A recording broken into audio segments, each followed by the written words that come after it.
If you're just joining me, this is Joe Imbriano, the Fullerton Informer, coming to you live from the streets of weaponized headlight-ridden and weaponized streetlight-ridden Orange County, California. And I'm wearing these goggles not because I want to look like a buddy, but because I want to be able to see, all right? And eventually, if you don't take care of your eyes, they're not going to work, folks. This is Joe Imbriano PO Box 4121, Fullerton, California 92834. On the web at thefullertoninformer.com, vaxdangers.com, 5gdangers.com, wifi-dangers.com, celltowerdangers.com. And on it goes, folks, right? Did I mention 5gdangers.com? Well, I should. Anyway, there's a lot of talk right now. I'm not going to get into all these sidebar issues, but I'm going to talk about that there's this halt to the Johnson & Johnson vaccine right now. There's a pause on it because they're saying that, that there was an incidence of blood clots, and then they were saying that the Pfizer and Moderna vaccine had an incidence of blood clots. And then they're saying that the birth control pill has a higher risk of blood clots. And so what they've done is they've halted the vaccines for the Johnson & Johnson version. And what they're saying is, well, the risk is less than, your typical Depo-Provera or Orthonovin or whatever nonsense you want to put into your female reproductive system so that you'll end up with breast or ovarian or uterine or adrenal cancer someday soon, right? Folks, what I want you to understand is what is happening with the blood, okay? And it really is all about the blood. And it always has been all about the blood. And when I talk to you about how all this stuff works together, I've always told you that they're going to have these magical frequencies that are going to affect different things. If you go to 5gdangers.com, you will understand what I'm talking about, okay? I don't need to get very specific other than when you inject something into your body that comes from a laboratory and you don't have the non-clinical toxicology workups on these vaccines, then you are taking a serious chance. Now, under normal circumstances, vaccinations are something that you need to consider very seriously in terms of the risks involved in taking them. And as a result of that consideration, you do have the ability to pull up the vaccine inserts online and read the Section 13 language, but not with these COVID vaccines, folks, because that information is not available.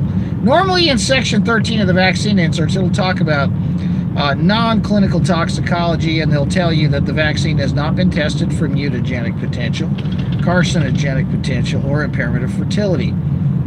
Now, that's not a very good warning label, all right, especially for something that's going to be injected into your body or your children's bodies, right?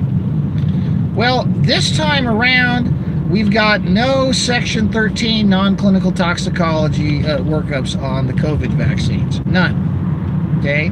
We're being told that they're safe, and there's this guy that got the vaccine and all his skin peeled off. That was a video I put up on my main channel, and he actually do it again. He'd take it again, but all his skin peeled off, and the guy was covered from head to toe in blisters, right?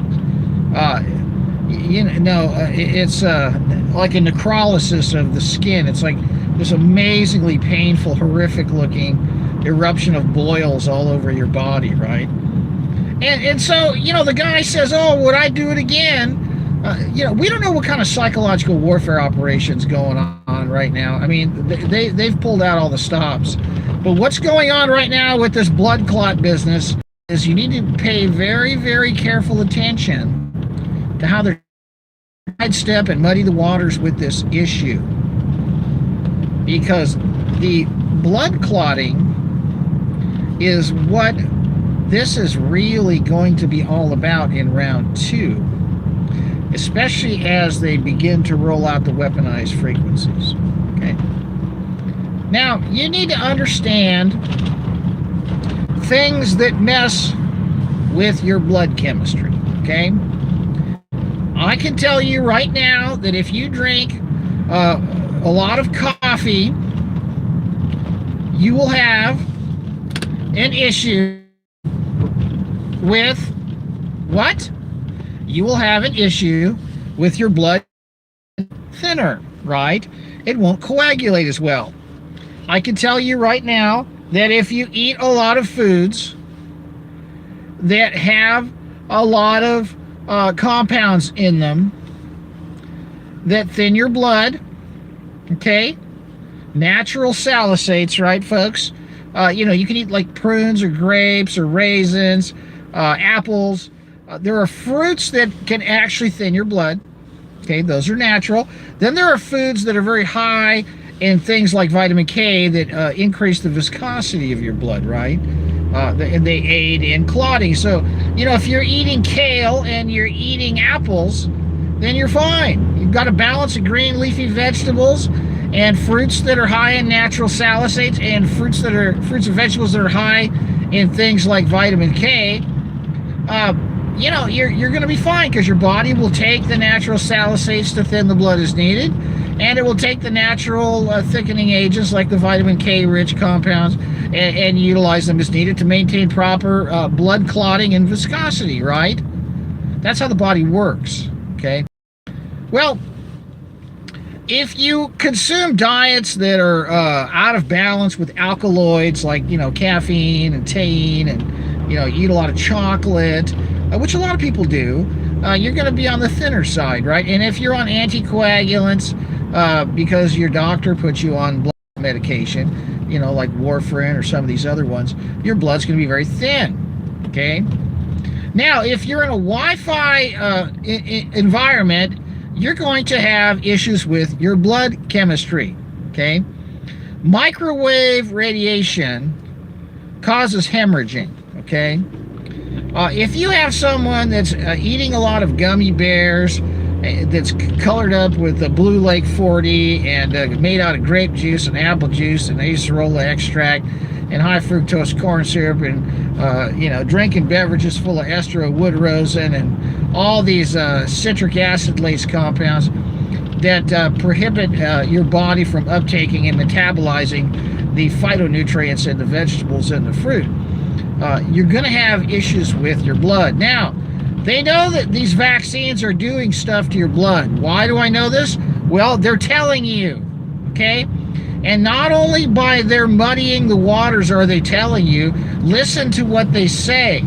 They're saying, they're pointing the fingers all over the place saying, oh, well, you know, the Johnson & Johnson vaccine isn't the only one that causes blood clots. Well, the Moderna and the Pfizer vaccine do too. Oh, they all cause blood clots. And then they're coming out and saying, well, none of them cause blood clots any more than the birth control pill. Well, how many people are on birth control? How many people are getting vaccines?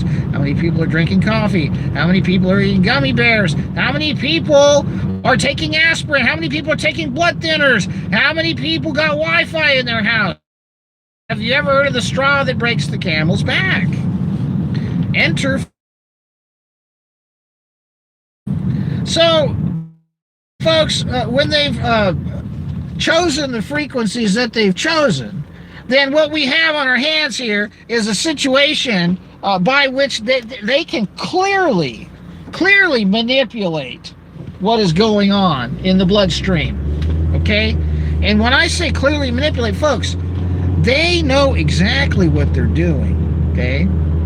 I mean, if they really wanted to have a very successful and effective method of transmitting data and communication, the last thing they would be doing is using wireless, folks. They'd be having fiber optic connectivity from the hub to the pole to your house, through the wall to the Ethernet port. But what have they done? They've done just the opposite, ladies and gentlemen.